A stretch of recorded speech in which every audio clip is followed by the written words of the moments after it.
I told you I was going to make another video, so here I am. So, okay. So about what's happening. So, like I said, me and my husband are separated. It's been 17 years, and he was the reason for about 80% of my anxiety. I have PTSD because of him. I have the anxiety. I will say this. I've had anxiety off and on my entire life since I was a child. I thought back, whatever, but it exploded out of control 14 years ago because of him. Now, I feel bad. And I feel like, I don't know why I always feel like I never am enough or I never do enough. I feel like, but I did a lot for 17 years. I'm not saying I'm perfect. Nobody is, I'm not perfect at all. And I have a lot of issues going on in me. And I've had a lot of issues for like so many years, But I'm just going to share the basics here. Basics. My, I can't even, I don't know. Anyway, basics. I'm staying with my sister for a couple of months until I get my apartment. But, okay. Basics are my husband.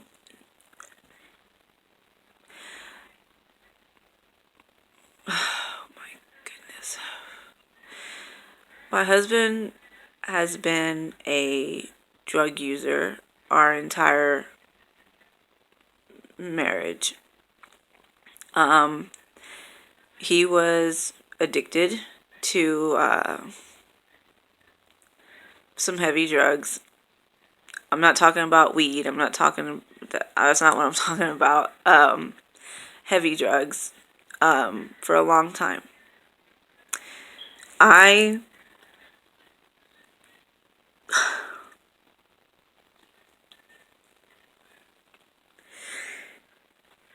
went through a lot.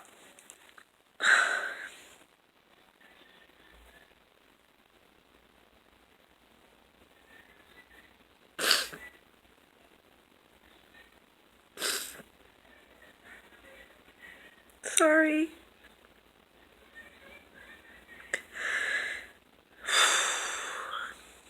Okay. I've been through a lot because of it. A lot.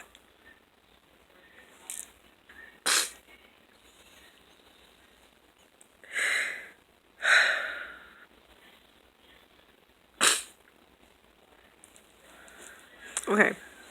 And when my anxiety first started, it was because of because of everything I had been going through, and I had been holding everything in because it was something I couldn't ever tell people. I couldn't talk about it, and I pretended like everything was fine. As a matter of fact, when I first met Krista, I have a lot of videos with her. She remembers that, she used to come over. She was my neighbor. So she used to come downstairs and she'd come visit. She'd be like, "Oh, where's your husband?" And I'd be like, "I don't know, and I would just smile and go on about my business, like he hadn't been home in 3 days, but I just smiled and was like, "Oh, just like, don't think what are you talking about?" I am. Yeah. I've just dealt with a lot.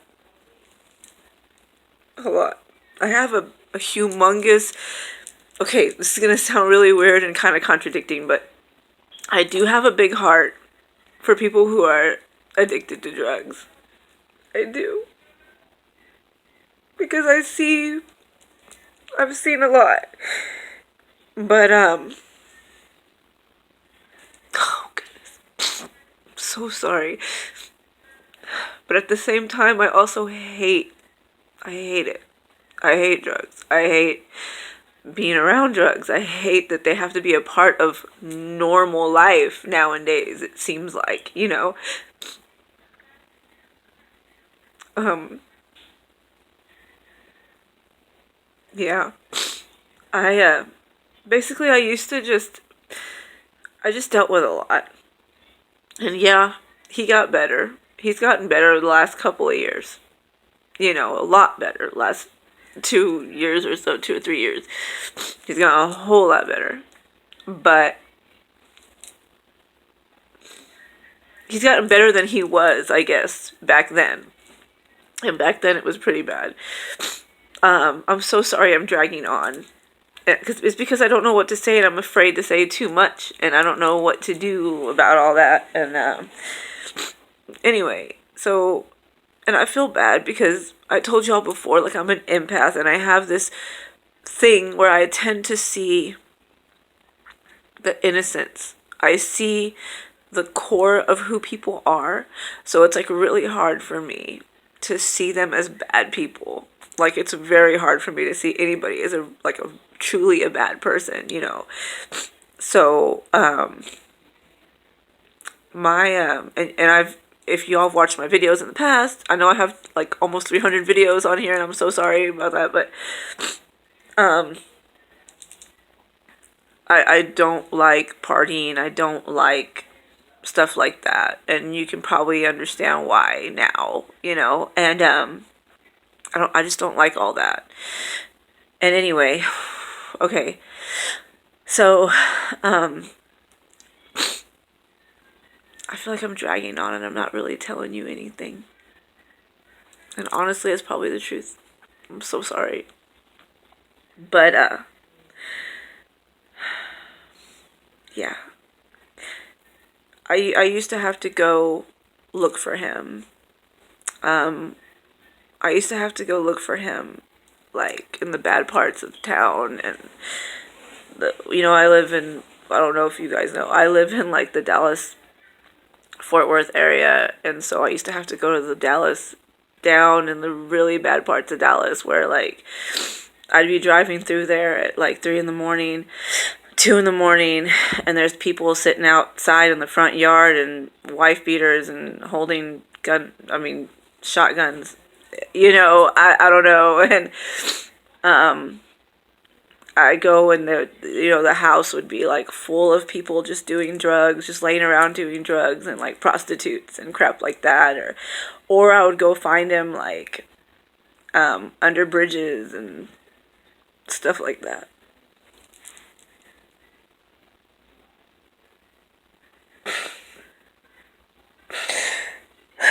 Sorry.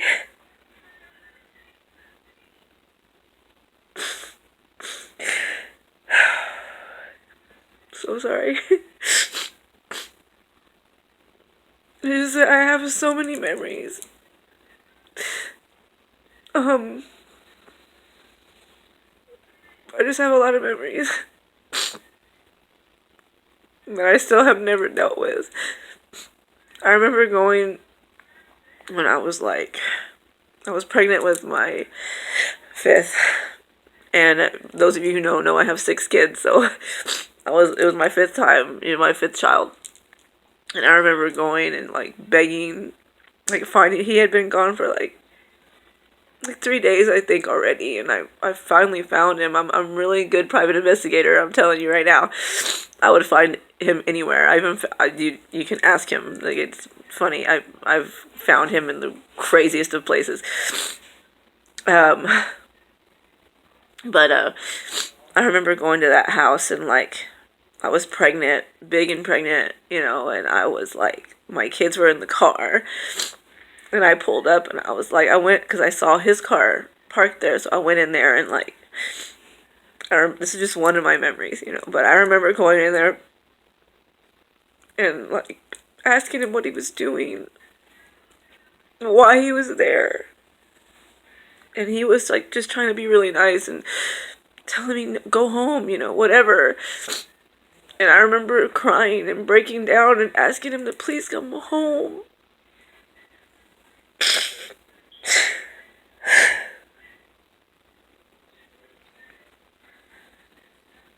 I'm sorry. Anyway, I just dealt with a lot. I even had to go, I was always having to ask for money from people for like rent and stuff because we were going to get kicked out. He would leave on his, whenever he got paid, and then he would come home days later with like barely any money, if any at all. He, when I gave birth to my fifth one, to my daughter, one of my daughters, when I gave birth to her, like as soon as she came out of me, he took off to go pick up his check. I did not see him until after I got home, and I was in the hospital for 4 days. Like, he never came back. And just stuff like that, even like my other daughter, her birthday, he was supposed to come back with the money because the next day was going to be her birthday, and he disappeared. It was just always stuff like that. I was always having to deal with everything on my own. And I couldn't tell anybody because I didn't want anybody to tell me, oh, you need to leave him. Because I was like, I wasn't ready for that. I didn't want to do that because I was afraid. And I wanted to make sure to be there for him because I was afraid that he was going to go into it worse. I was just always afraid of everything. Anyway, he did get better. He got away from all that, like going to those places and stuff.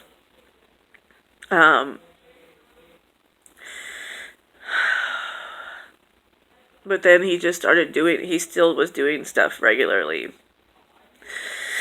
Just not as hard, but still hard. And he was just doing it regularly. He would just go hang out with his friends all the time and stuff and just do stuff. Part of me feels numb to everything. Part of me feels like, I guess I see it as kind of normal, which is kind of messed up because it's not normal, like, at all. But, there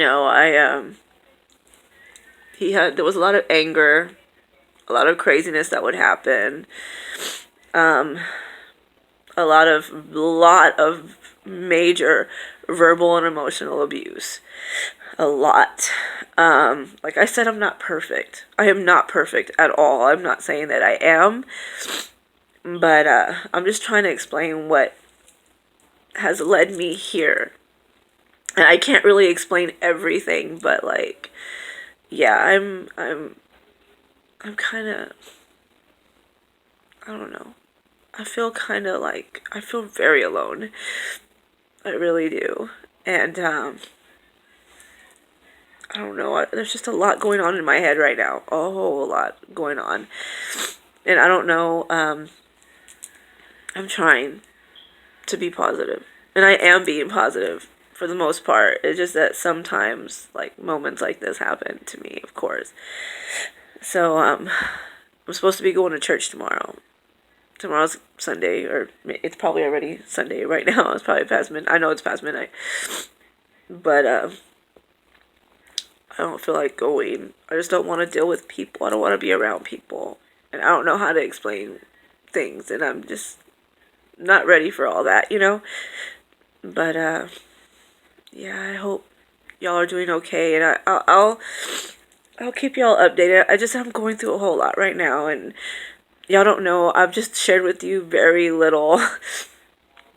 There's just so much more to everything, And I just have a lot going on in my head, and I'm probably not even explaining any of this properly at all, and I'm so sorry. I'm so freaking sorry. I will come back when I'm better put together, and I will make another video, but I'm going to start making more videos because I'm here, and, like, I want to basically show you guys me getting through this, and me being able to just get through everything, And I have reached out to certain people. I've even, there's another anxiety YouTuber, here that on YouTube. He's gone way past me. He started way later than me, but he's like shot up because he's doing all these fancy things or whatever, you know, the things I don't do. I just don't know how and I can't, so, you know, whatever. But I reach out to people sometimes. Like I've even tried to reach out to YouTubers for to see if I could do like a collaboration video or something, and like nobody. I mean, well, this one person hasn't responded to me at all. And I've messaged him a couple of times. Even one time I wanted to message him just about anxiety and still no response. But supposedly he's such a great guy. I don't know. Anyway, so yeah, I have some issues. But anyway, I will talk to you guys later. Like I said, my mind's all over the place right now. But I'm probably going to make another video here in a minute. But I hope everybody's doing wonderfully. Sorry for my emotional idiocies. I will talk to you guys later. Love you guys.